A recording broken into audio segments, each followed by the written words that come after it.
I know this is the boring part of the day, and I'm sorry to break you away from your snacks, but they'll still be out there when we're done.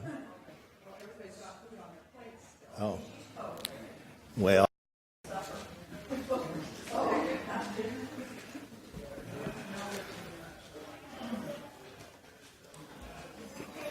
I'm assuming nobody else is coming when they finish their food.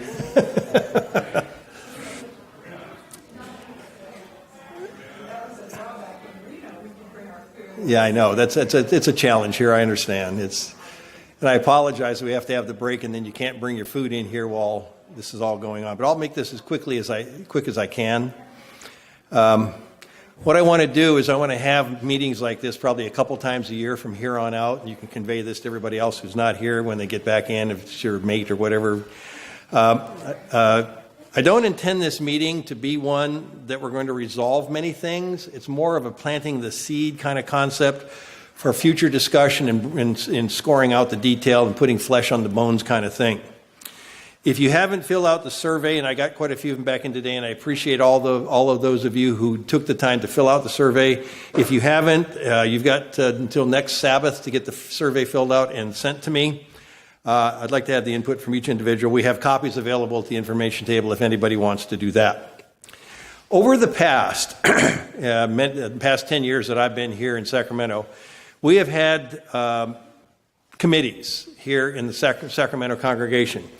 What I've got here is I've got a sample of what the committees are. I've renamed them from committees to teams, and maybe Walter and Jackie, can you hand these out? I've only got 4 of them, so what I want you to do is look at them. Oh, here, give me one of those, Walter. I gave you all too many.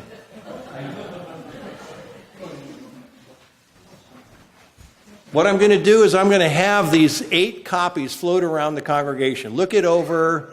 Think about it. You don't have to sign it or fill it in today, but if you want to look at it, I'm going to go through each one of these different teams and explain to you basically what these teams are of service for the congregation, and you can then determine which, if any, you want to participate in and sign up for.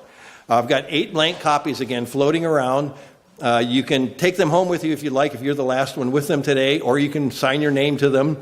But please, I ask you to bring them back, put them on the information table next week. I'm going to collect them next Sabbath. You're going to have all this week, next week, today, tomorrow to fill them out. Let me just go quickly through this and let you know basically what each one of these teams is. The website team is presently being handled by Shelley Hollowell, and basically what that is, it's an upgrading or uploading of our sermons each week, making sure that all the announcements are taken care of, so that anybody that comes to our website, they can see what's going on. So anybody that wants to volunteer to help out with that team, you have to be computer savvy. So just keep that in mind. Church liaison with the Horizon Community Church, that is a liaison for all the communications that take place between us and them. Anybody that wants to help out with that, it's best to have somebody that lives fairly close to here to help out with that. The information table, and let me just mention too, some of you in the congregation have already been contacted about helping out in some of these different categories. Even if you've been contacted, I would still like you to put your name down on the list in the category that we've been talked about with you, or if somebody else has talked about with you. Information table is just basic, all the information cogent for the church, whether it's coming from home office or local stuff, sign-up sheets, different things about events that are taking place. And that's put out every week. You take care of it, put it up, take it together, and just make sure that it's all in the logical and meaningful order. Emergency call team, that is a team of individuals that if we have an emergency in the church, we call 1 or 2 people, let them know. They then call 1 or 2 people, and they call 1 or 2 people, and we spread the word to everybody on a real flash basis.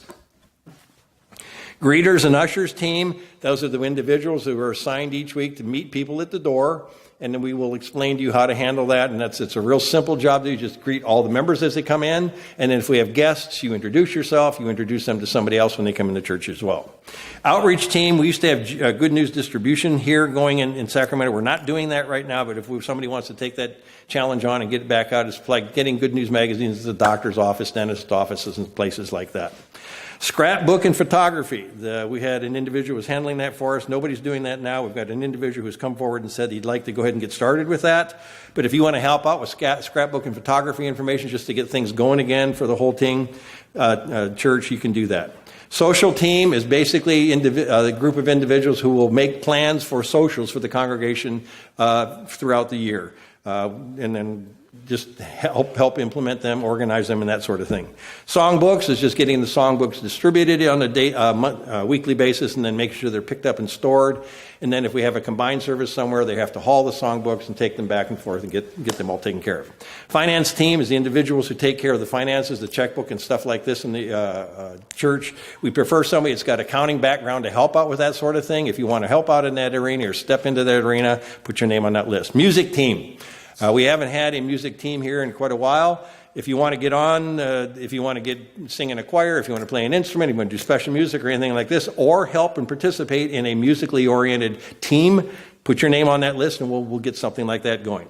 Sound and video team is the guys up in the booth up there who take care of the sound, the recording, the webcasting, and all that sort of stuff. Very technical. It's probably the most technical side of teamwork here in the congregation, but if you have that inclination and you want to learn it, put your name on the list.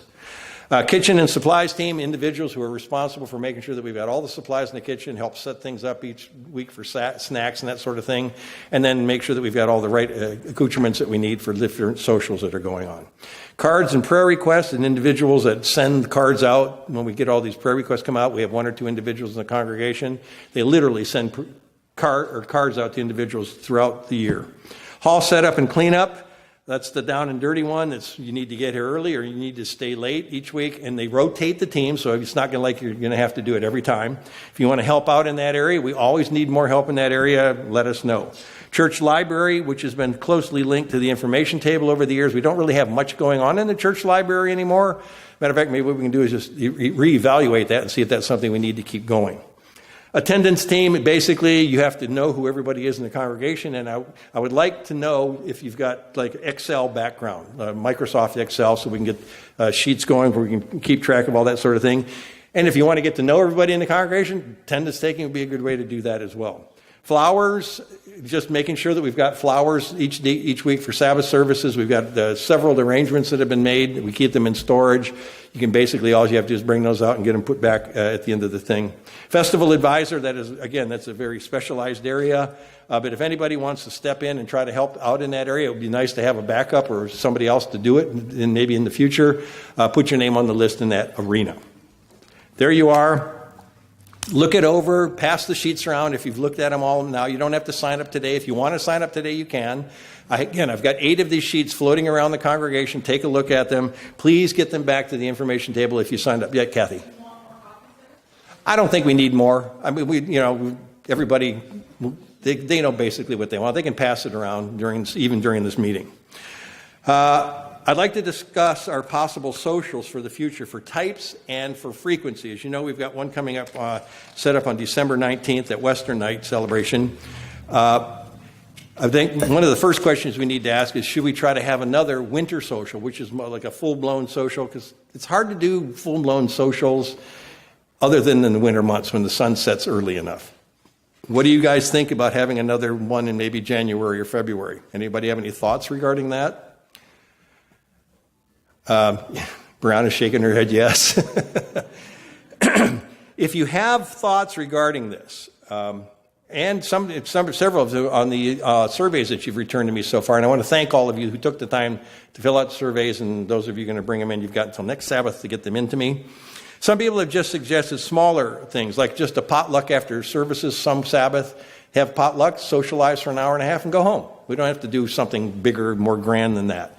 And we can do that more frequently, and then we can do that all year round.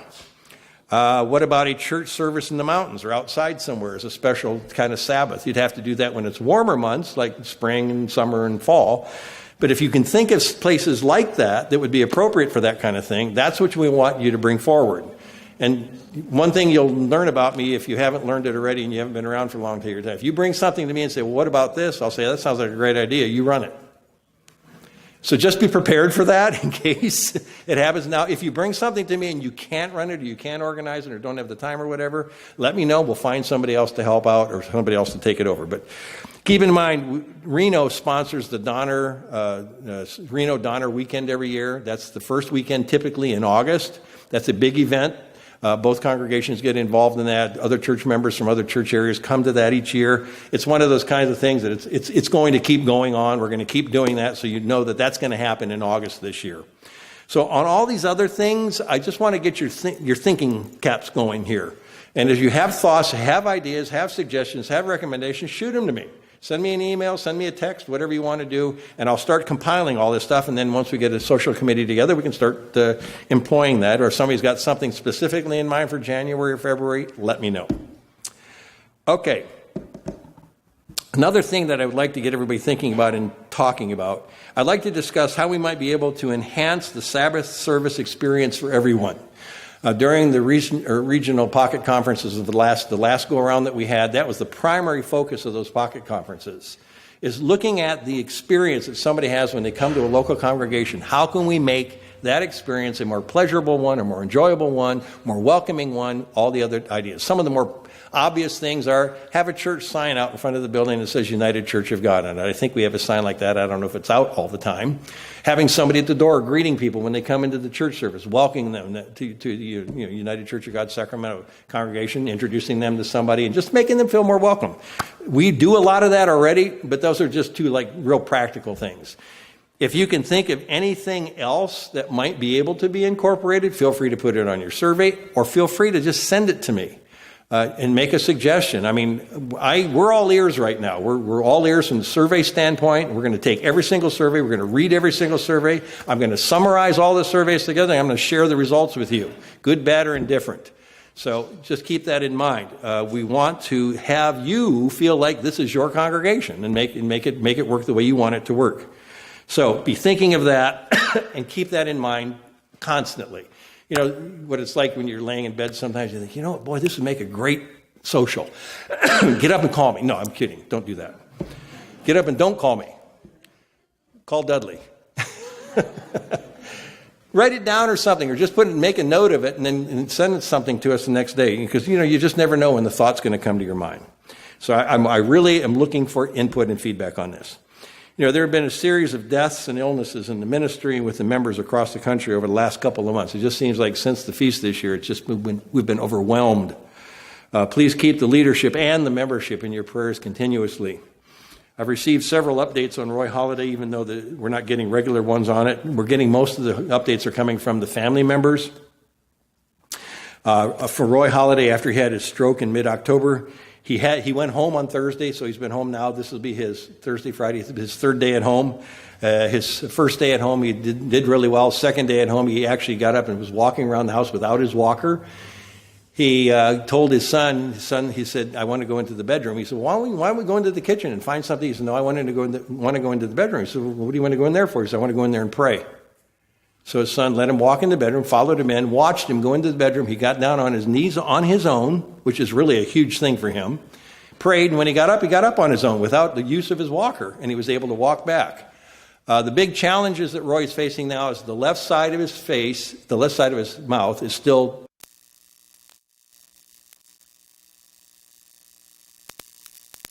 all those they're coming back. They're not back yet at all, 100%. But he really can't see to his left. So he's always looking to his right. And they're trying to get him to do things to get the brain and everything to start working to the left. So keep Roy in your prayers and his wife and the family, because he's struggling. This is a real difficult time for all of them. More on a locally level, we've got Carmela Hanna recovering from the loss of her husband Bob in the Reno congregation. Many of you don't know the Hannas because they haven't been able to come to church for the last few years. She's making progress. She's in her 80s. She's struggling, and she's made progress at times, but it's still very, very difficult for her. So please keep Carmela Hanna in your prayers. We have Betty Showers here, who locally is really suffering from Alzheimer's and/or dementia issues with her life. It's becoming less and less feasible to even try to have conversations with her. It's very difficult for her to converse on most days, and her daughter just said it's just getting worse, and they don't know what they're going to do down the road. So please keep Betty in your prayers. Elva White is still not able to attend church due to her overall condition. I just talked to her last couple of days, and she's in a lot of pain at times, and it's really hard for her to get around. Pain in her legs, pain in her shoulders. When I asked her how you're doing, she says, well, mentally I'm doing just fine, but physically it's yuck. Exact term coming out of her mouth. She says ups and downs. She put it always up and always down. So she wished she could come. She just doesn't have the energy sometimes. Sometimes she doesn't even have the energy to get out of the bed to answer the door or come to the phone. So she wants to be there. And if you ever talk to Elva on the phone, I mean, you'd never know you're talking to a 90-year-old who's suffering from like this. I mean, she'll get you laughing, talking about stuff you won't even think about. So high energy. Ruthie Singleton also has her good days and her bad days at times. And she has those shots that she needs in her eyes regularly. She had one this last week, and it was really difficult for her yesterday as we were talking on the phone. And she has this causes her a lot of strife and a lot of pain, a lot of difficulty. She's here today, and we're glad to see her here. She loves seeing Ruthie smile. Her legs and her hands give her pain with the arthritis that she has all the time. And just keep Ruthie in your prayers as well. It's a struggle. She's alone. She's a widow, and she's suffering from pain. Dolores Petty has her issues with her memory as well. She wasn't able to be here this Sabbath. Like so many others who are aging, she's trying to make it to services each week. Sometimes she can, sometimes she can't. Sometimes you can communicate with her and it seems to be going pretty okay, and other times it's just not making a whole lot of sense. So Dolores needs our prayers as well. And then we have Willie Foster, who I thought was going to be here today. I talked to her yesterday and she was all excited. But she has her regular difficulties with just keeping her blood sugar under control, and we thought that she had been able to do that more recently. She loves visits. She appreciates phone calls. She, too, needs our prayers because she's aging, and she's getting so frail these days when you see her. She's just having more and more of a struggle just making ends meet. And she was just so thrilled with the beauty of yesterday, and hopefully she enjoyed it today. She said, I just love getting outside in the sun and in the warmer air and all that kind of stuff. She said, even Glenn, who wasn't feeling well, her son, she said he even gets out in the sun and he smiles more. So then we have Shirley Archuleta, who is suffering from just ongoing severe pain, and now she's got the flu that she's dealing with. She found out that this week that she's probably going to have hip replacement surgery. I can totally empathize with that since I had mine 3.5 years ago. The doctors believe that this may be able to bring some pain relief to her lower body, and we're just hoping and praying that is the case. But she's in severe pain almost constantly, and she's got to take heavy medication just to keep it under control. He and her husband Rick need God's comfort and encouragement every day of the week. We also have the Kale family and their struggles with their son Jacob's autism challenges. It's been very difficult on the entire family in coping with this trial. They've had him at recent visits with the doctors and neurologists, and they're going to be doing some more tests this next week or a week and a half. Please just pray for God's intervention, God's guidance, God's encouragement for them, because it's just a struggle to have your child having this thing that you're coping with all the time.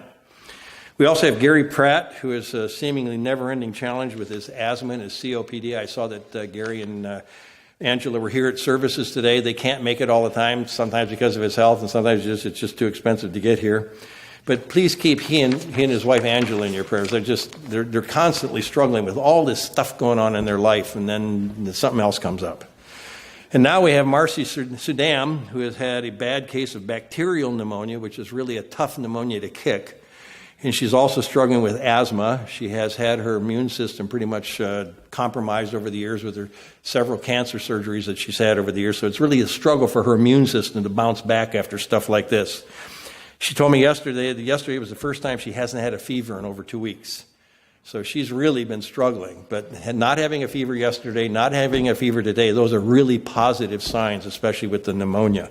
And she's coughing, and coughing with pneumonia is actually a good thing. It's not a bad thing because it keeps the lungs exercising.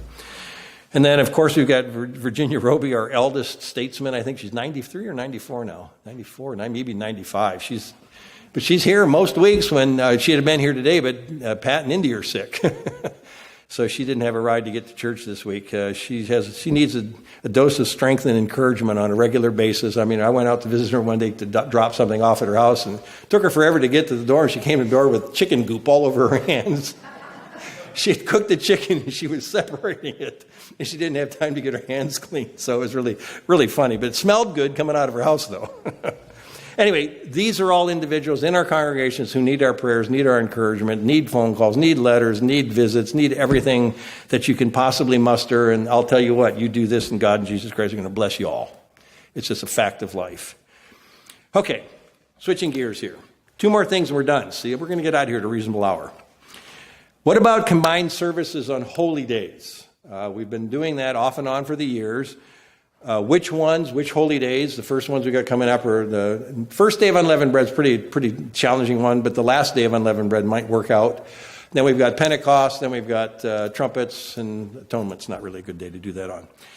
Keep in mind that some can't deal with the altitudes. The last 2 holy days that we've had combined services, that we had the one at Alta, which is only at 2,200 feet, and that's not too bad. Most people can handle 2,200. But when we get up to Squaw Valley, which is where the majority of us would probably like to go and spend all of our holy days, then we have the altitude issue, because that's at 6,800 feet.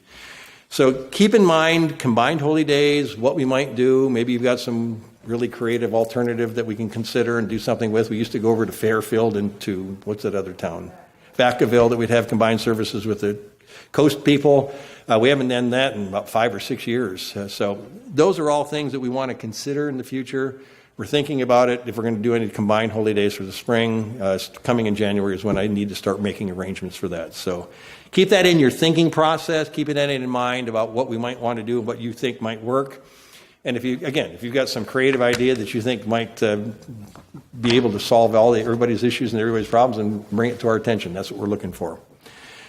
Okay, that's it for me. Does anybody else have anything else you would like to discuss, bring up, or put on the table for sometime in the future?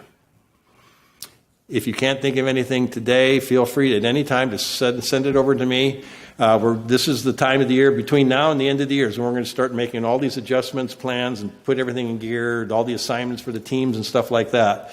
So that come January 1st, we've got a lot of newer people in the congregation, people that have left, people that have come here, and we want everybody to be able to have the opportunity to help, serve, and participate in the congregation, because it is your church.